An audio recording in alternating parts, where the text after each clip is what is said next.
A'udzu billahi minasy syaithanir rajim.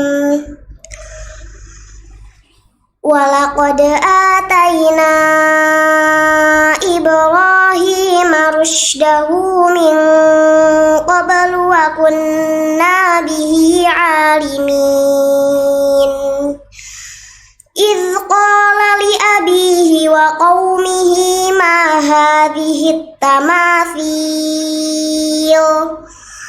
هذه التماثيل التي أنتم لها عاكفون قالوا وجدنا آباءنا لها عابدين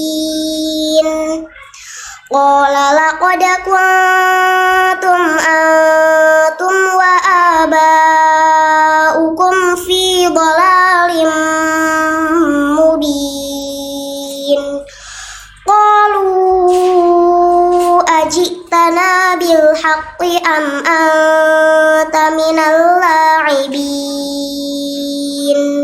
صدق الله العظيم. Bismillahirrahmanirrahim. Assalamualaikum warahmatullahi wabarakatuh. Alhamdulillahi rabbil alamin. Wabihi nasta'in wa ala umurid dunya waddin. Wassalatu wassalam ala asrafil anbiya wal mursalin Sayyidina wa maulana Muhammadin wa ala alihi wa sahbihi ajma'in. Amma ba'du. Pertama-tama dan yang paling utama, mari sama-sama kita panjatkan puji serta syukur kita kehadirat Allah Subhanahu wa taala, yang mana berkat nikmat iman dan Islam darinya, juga nikmat sehat walafiat, sehingga kita sampai saat ini masih bisa melaksanakan puasa Ramadan. Dan salawat serta salam mari sama-sama kita curah limpahkan kepada Rasulullah SAW beserta para keluarganya, sahabatnya, dan umatnya yang istiqomah menjalankan sunnah-sunnahnya hingga yaumil qiyamah nanti. Dan semoga kita kelak di akhirat nanti mendapat syafaat dari Rasulullah SAW. Amin, amin ya Allah ya rabbal alamin. Ayah bunda dan siswa-siswi yang amal mulia yang dirahmati Allah, mari sama-sama kita mulai kultum kita dengan baca basmalah. Bismillahirrahmanirrahim. Dan pada kesempatan sore hari ini, izinkan saya Pak Amri Amalullah menyampaikan sebuah kisah tentang salah satu sahabat Nabi yang bernama Sa'ad bin Abi Waqqas. Ada yang sudah mengenal mungkin Sa'ad bin Abi Waqqas? Ya, beliau adalah salah satu sahabat yang dijamin masuk surga oleh Rasulullah SAW.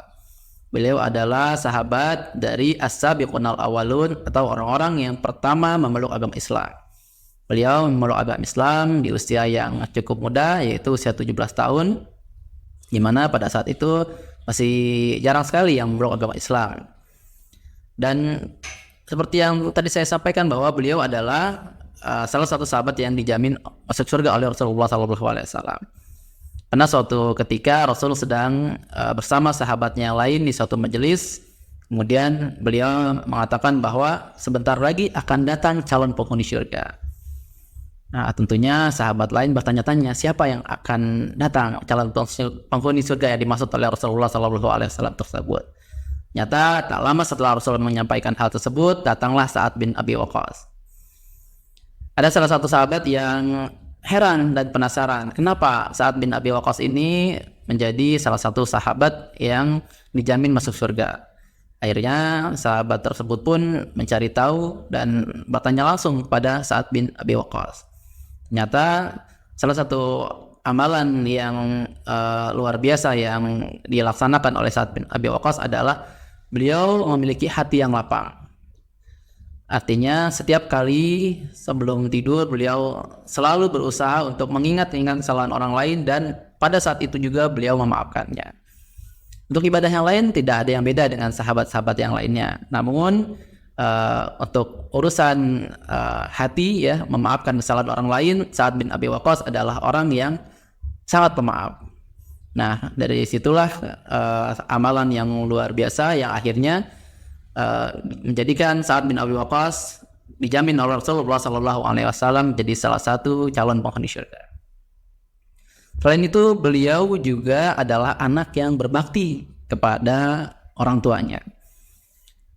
Orang tua Sa'ad bin Abi Waqqas atau dalam hal ini ibunya ya adalah orang yang belum memeluk agama Islam, bahkan menentang sekali ketika Sa'ad bin Abi Waqqas memeluk agama Islam. Beliau tidak ikhlas kalau anaknya keluar dari menyembah berhala. Nah, ibunya ini adalah penyembah berhala turun-temurun. Sampai ibunya memerintahkan Sa'ad bin Abi Waqqas untuk kembali keluar dari agama Islam dan menyembah berhala. Namun Sa'ad bin Abi Waqqas tetap teguh dengan keyakinannya terhadap Islam. Walaupun demikian, Sa'ad bin Abi Waqqas tetap bersikap baik dan berperilaku sopan kepada ibunya tersebut. Sampai suatu ketika ibunya berusaha untuk memaksa Sa'ad bin Abi Waqqas untuk keluar dari Islam dengan cara mogok atau tidak mau makan dan minum. Nah, ibunya berpikir bahwa dengan melakukan hal ini Sa'ad bin Abi Waqqas pasti akan tersiksa karena tidak tega melihat ibu yang dicintainya menderita. Namun apa yang terjadi?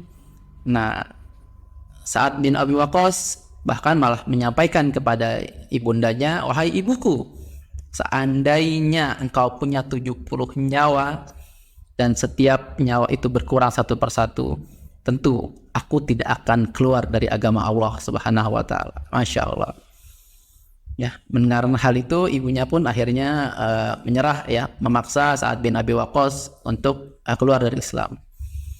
Nah, keteladanan inilah yang kemudian menjadi asbabun nuzul turunnya salah satu surat dalam Al-Quran, yaitu surat Luqman ayat 15 yang berisi anjuran tentang tetap taat pada Allah sekalipun orang tua memaksa untuk berlaku musyrik ya, atau kalau ada orang tua yang memaksa kepada anaknya untuk tidak taat pada Allah, maka tidak wajib kita mengikutinya. Nah, hadirin siswa-siswi yang mulia dan ayah bunda yang dirahmati Allah, selain kisah-kisah tersebut, Sa'ad bin Abi Waqqas juga merupakan sahabat Nabi yang menjadi panglima yang luar biasa dalam memimpin pasukan muslim. Nah, beliau juga dikenal dengan nama Busur Panah Allah. Wah, luar biasa julukannya ya, tidak main-main Busur Panah Allah. Mengapa demikian? Karena setiap kali beliau memanah ya atau meluncurkan anak panahnya selalu tepat sasaran. Nah, hal ini juga merupakan wasilah dari doa Rasulullah SAW pada Allah, yang Rasul meminta bahwa agar Allah mengabulkan setiap doa Sa'ad bin Abi Waqqas dan menjadikan anak panah yang diluncurkan Sa'ad bin Abi Waqqas selalu tepat sasaran. Sa'ad bin Abi Waqqas merupakan panglima perang ya, yang beberapa kali memimpin pasukan muslim.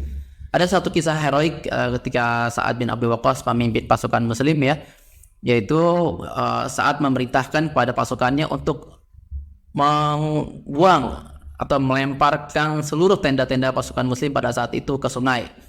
Agar apa? Agar sungai itu bisa dilewati oleh pasukan muslim dan mengejutkan atau mengagetkan pasukan musuh ya pada saat itu. Nah, untuk membakar semangat pasukannya, Sa'ad bin Abi Waqqas pun berkata, "Wahai pasukanku, saat ini dunia telah meninggalkan kita dan akhirat mendekat kepada kita.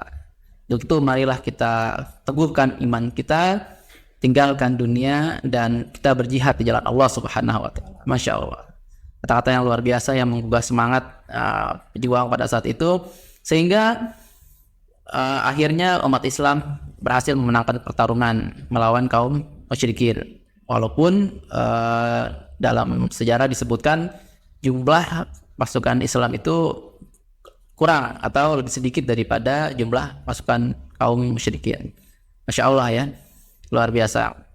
Nah, ini diantara kisah dari sahabat Sa'ad bin Abi Waqqas yang dapat Pak Abri sampaikan.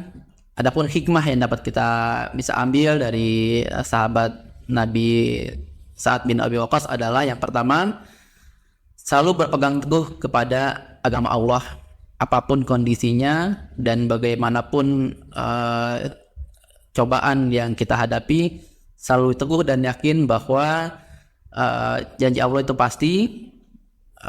Barang siapa yang senantiasa berpegang teguh terhadap ajaran Allah, insya Allah akan dijamin olehnya kelak mendapat surganya di akhirat nanti. Kemudian pesan yang lain juga bahwa kita harus senantiasa berbuat baik kepada orang tua. Sekalipun orang tua berbeda keyakinan dengan kita, tapi tetap ya kita sebagai anak berkewajiban berlaku baik terhadapnya. Dan yang ketiga adalah kita harus senantiasa memohon pada Allah ya, dan menjadikan Islam adalah yang utama ya, atas apapun yang kita lakukan di dunia ini. Mungkin ini yang dapat Pak Amri sampaikan. Apabila ada yang kurang berkenan atau ada salah-salah kata datangnya dari Pak Amri sendiri, mohon dibukakan pintu maaf yang sebesar-besarnya. Wabillahi taufiq wal hidayah. Assalamualaikum warahmatullahi wabarakatuh.